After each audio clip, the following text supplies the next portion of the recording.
जो अच्छा लगे वो अपनी जिंदगी में उतारना, और जो ठीक ना लगे उसको यहीं लाइसेंस से जाते जाते बेतवा पड़े तो उसमें डाल दे, छोड़ दो।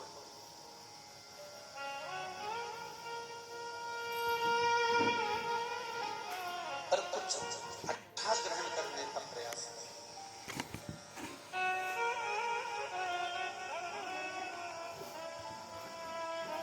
जितना बड़ा बड़ा पद व्यक्ति को मिलते चले जाता है उतना उतना व्यक्ति में अभिमान होते चले जाता है। आप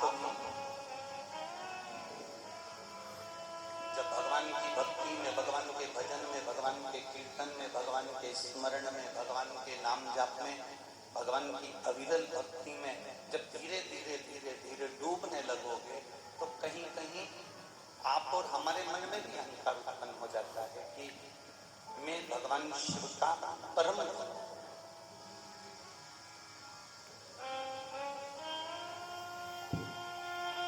कई माताएं बड़ी अभिमान में कह देती हैं मैंने 4 बार 16 सोमवार करे महाराज। तो महाराज जी नारियल देने गए थे सीहोर वाले कि 4 बार अपने को 16 सोमवार का व्रत करना है। अरे महाराज मैंने 10 बार 16 सोमवार करे, मैं ये व्रत इतनी बार करती हूँ, मैं ये उपाय इतनी बार करती हूँ, मैं ये उपासना इतनी बार करती हूँ, मैं नवरात्रि के व्रत करती हूँ तो नंगे पैर चलती हूँ, मैं नवरात्रि का व्रत करती हूँ तो लौंग खाकर व्रत करती हूँ, मैं ये व्रत करती हूँ तो ऐसे करती हूँ।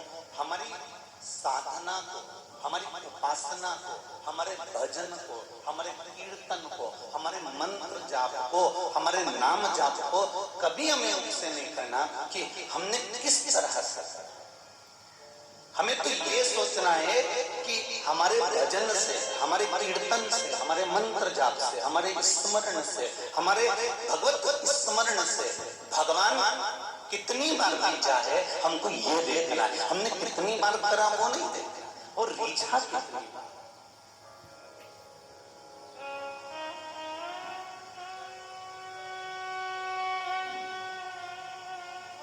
42-43 डिग्री टेम्परेचर है, गर्मी अपार, और उस बीच में भी ये पूरा पंडाल फुल है, साइड के पंडाल फुल है, इधर साइड का पंडाल फुल है और पीछे का पंडाल फुल है, और लोग खड़े हैं।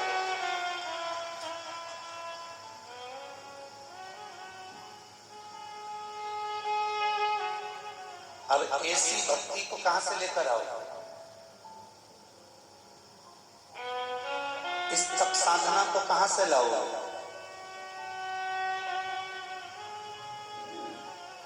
एक जगह पर कोई कह रहे थे कि हमारे जो गुरु जी हैं वो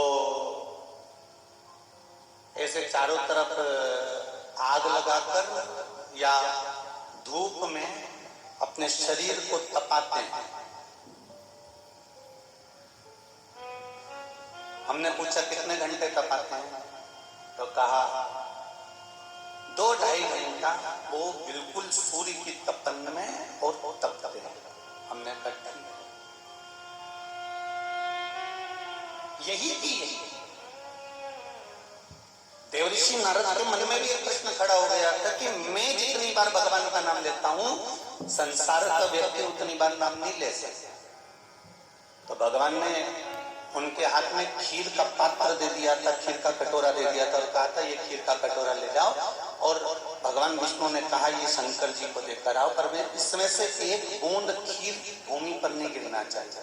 नारद जी उस खीर के पात्र को लेकर गए, शंकर भगवान को ले जाकर दिया, बड़े आराम से बैठे, बड़े आराम से बैठे। शंकर जी ने पूछा नारद जी बहुत थके थके दिख रहे हो?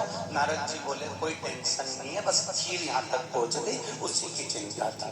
खीर दी का मनुष्य बढ़। मैं दिन भर श्रीमन नारायण का नाम लेता हूँ, भगवान का भजन करता हूँ, और संसार का मनुष्य दिन भर काम में लगा रहता है, दुकान में लगा रहता है, फैक्ट्री में लगा रहता है, व्यापार में लगा रहता है, नौकरी में लगा रहता है, वो भगवान का नाम नहीं ले पाता जितना मैं लेता हूँ। अब आप ये बताओ कि मैं बड़ा कि वो बड़ा है। भगवान विष्णु ने कहा ये बताओ देव ऋषि नारद, तुम खीर लेकर गए थे तो भगवान का नाम कितनी बार लिया था? देव ऋषि नारद कहते हैं नाम लेता तो खीर टपक जाती। अगर मान लो मैं नाम लेता तो खीर नीचे गिर जाती, खीर लुढ़क जाती, खीर टपक जाती, इसलिए नाम नहीं लिया। मैं तो बस तुरंत जाकर शंकर जी को देकर आ गया। भगवान विष्णु ने कहा नारद, जैसा काम तुम्हें दिया वैसा काम संसार के एक एक मनुष्य को दिया है कि काम करते रहे, नाम जपते रहे। तूने खीर ले जाते एक बार भी मेरा नाम नहीं लिया। कम से कम दुनिया के लोग काम करते करते राम नाम और कृष्ण नाम और शिव नाम लेते तो हैं, इससे बढ़कर और क्या चाहिए?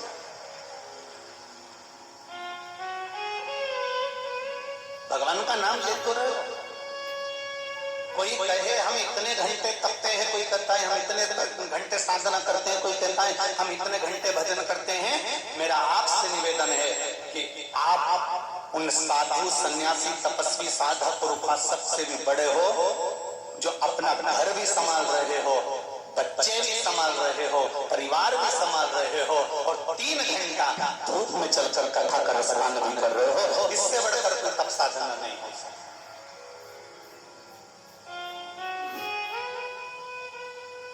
और ये तो कुबेर भंडारी की कथा है, शिव महापुराण की कथा है।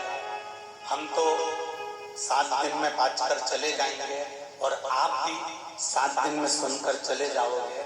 पर 7 दिन में जो आपने श्रवण किया है, 7 दिन जो आप 2 कदम चलकर रायसेन के इस पावन ग्राउंड में कथा सुनने के लिए गए हो, जितना पसीना, जितना तप, जितनी साधना से आपने शिव महापुराण की कथा सुनी है, 3 महीने के अंदर मेरा भोलेनाथ कितना देता है वही जान सकता है। आपने तो जो तप कर लिया, आपने तो साधना कर लिया, आपने तो भजन कर लिया, आपने तो कीर्तन कर लिया, आपने तो मंत्र जाप कर लिया। हमारा किया गया भजन कीर्तन स्मरण मंत्र जाप नाम जाप हमारे सामने कब प्रकट होता है, इसका आप अंदाजा नहीं लगा सकते।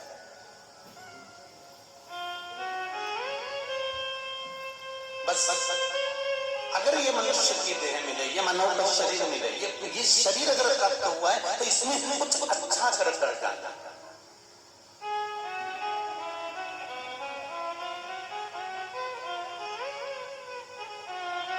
कई लोगों की आदत होती है, भोजन की थाली में सब कुछ रखा होता है, गुलाब जामुन भी रखी है, रोटी भी रखी है, सब्जी भी रखी है, पापड़ भी रखा है, सब कुछ रखा है, उसमें नमक भी रखा है। पर इसकी सबसे पहले आदत क्या है कि पहले नमक उठाएगा और सलाद में डालेगा। अरे पहले कुछ मीठा तो उठा ले थाली में से।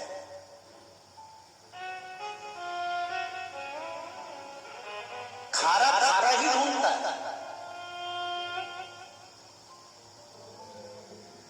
2 तरह के लोग भोजन करने बैठते हैं। एक थाली आई, भगवान को भोग लगाया, हाथ जोड़ा, भगवान से नमन करा, प्रार्थना करी और इन्हें सबसे पहले खीर ने, गुलाब जामुन ने, बालूशाही ने, मीठा कुछ भी रखा था उसमें से थोड़ा सा लिया और मुंह में रखा, उसमें नमक को हाथ नहीं लगाया। पर कई लोगों की आदत रहती है, सबसे पहले जो भोजन की थाली आई, इन्हें सबसे पहले नमक उठाया और सलाद में बुरबुराया और फिर सबसे पहले इन्हें सोचा कि मेरे बराबर वीआईपी कोई, मतलब मैं खाना जानना।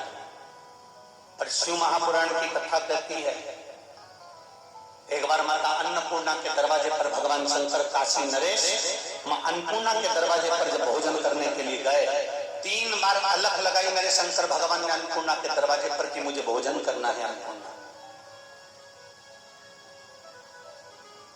मेरा शंभु, मेरा त्रिकालदर्शी, मेरा कैलाशी, मेरा अविनाशी, मेरा शिव 3 बार आवाज लगाए कि अन्नपूर्णा हमको भोजन करना है, अन्नपूर्णा हमें भोजन करना है, अन्नपूर्णा हमें भोजन करना है। आज अन्नपूर्णा देवी ने भोजन की वही थाली लगाई जैसे आपकी पत्नी आपके सामने लगाती है, जैसे आपके रिश्तेदार आपके सामने लगाते हैं, जैसे आपका परिवार का व्यक्ति आपके सामने लगाता है। वही थाली, वही नमक, वही मिर्ची, वही पापड़, वही गुलाब जामुन, वही इमरती, वही भजिया, वही पकौड़ा, सब कुछ लगाया।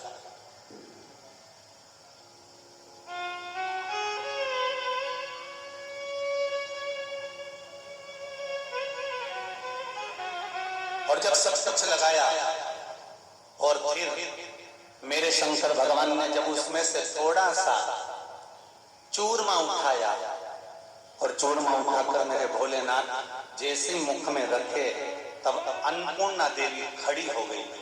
अन्नपूर्णे सदा पूर्णे शंकर प्राण वल्लभ है।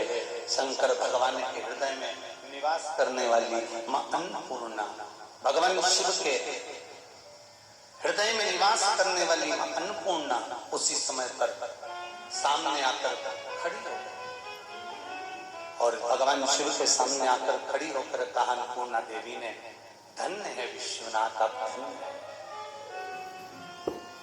कई लोग कहते हैं भगवान शंकर को विश्वनाथ क्यों कहते हैं?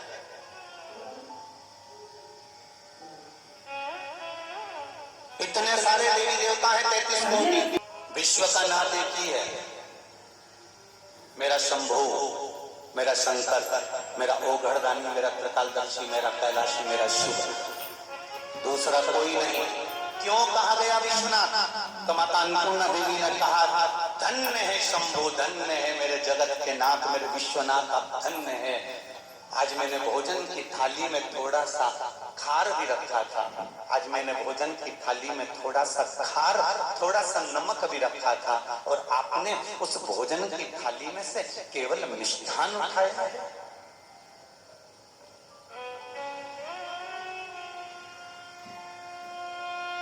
बहुत समझने की कथा है श्री महापुराण। और मेरी जीजियां बैठी हुई हैं, माताएं बैठी हुई हैं, मेरे भाई लोग बैठे हैं, बच्चे लोग बैठे हैं, छोटे छोटे से नवयुवक बच्चे भी बैठे हुए हैं। उनसे कहूंगा कि पहले अगर भोजन करने जाना, चाहे होटल में कर लो, चाहे जाकर घर में, चाहे मेहमानी में कर लो, नमक को हाथ बाद में लगाना, ये शिव महापुराण की कथा कर रही है, वो बाद में छुआ जाए, बाद में छूना, सबसे पहले भोजन को हाथ लगाना। क्यों? क्योंकि अन्नपूर्णा देवी ने कहा विश्वनाथ जी, ऐ शंभु, ऐ त्रिकालदर्शी है, कैलाशी है, अविनाशी, आप मेरे देवाधिदेव महादेव हैं, आपने भोजन के इस थाली में से सबसे पहले मिष्ठान को क्यों उठाया?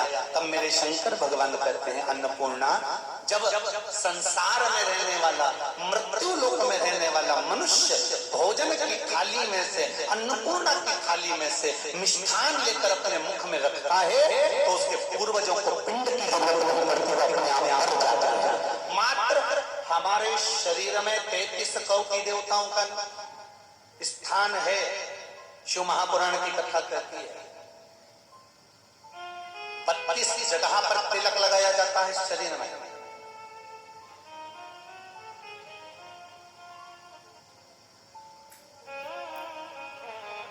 द्वादश तिलकों का प्रमाण है हमारे शास्त्रों में, नित्य कर्म में अगर पढ़ेंगे तो द्वादश तिलक का प्रमाण मिलेगा। शिव महापुराण को, देवी भागवत को, स्कंद पुराण को, ब्रह्मवेत्ता पुराण को, नर्मदा पुराण को, पद्म पुराण को अगर उठाकर देखेंगे तो उसमें 32 जगह पर तिलक लगाने का वर्णन है, त्रिपुंड लगाने का। दोनों भुजाओं पर नारायण लक्ष्मी विराजमान हो, हृदय में शिव विराजमान है, घुटने पर संत पत्नियां बेटियां विराजमान है, नेत्रों पर सूर्य चंद्र विराजमान है, श्रवण पर देव आदि विराजमान है। जरा हमारे शास्त्र को उठाकर देखो कि मनुष्य के प्रत्येक अंग पर, मनुष्य के प्रत्येक शरीर पर जहां जहां आप देखेंगे वहां कोई ना कोई देवता विराजमान है, कोई ना कोई देव विराजमान है।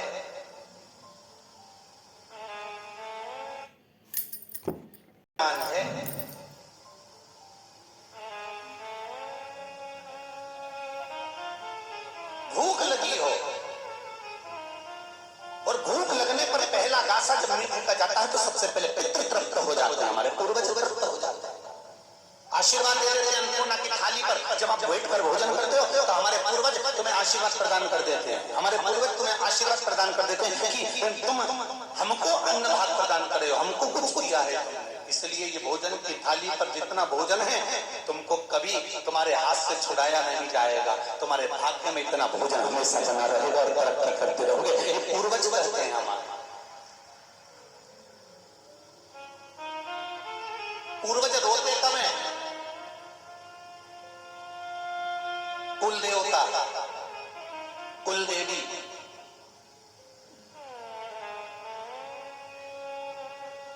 अब शब्द श्राप बद्दुआ कब देते हैं? बोलो रे रायसेन वाला। कुल देव हमारे घर के बुजुर्ग बद्दुआ कब देते हैं?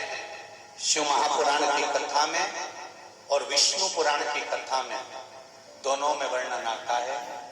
जब कोई मनुष्य अपने भोजन की थाली में भोजन झूठा छोड़ता है तब पूर्वज बद्दुआ देते हैं, श्राप देते हैं, बद्दुआ देते हैं, श्राप देते हैं। मेरा जितने लोग ये बफेट करते हैं, बड़ी बड़ी पार्टियां करते हैं, ने चाउमीन का स्टॉल लगा लो, ने पानी पतासा लगा लो, ने छम्मक लड्डू लगा लो, ने ये काजू कड़ी, ने ये कड़ी, ने वो बड़ी, ने छोटी उलंग कड़ी। पुराण की कथा और विष्णु पुराण कहती है कि उस अन्न की थाली में जितना अन्न तुमने झूठा छोड़ा है, तुम्हारे पूर्वज तुम्हें बद्दुआ प्रदान करते हैं। उसकी एक कथा शिव महापुराण के अंतर्गत आती है, आप ध्यान लगाकर सुनिए।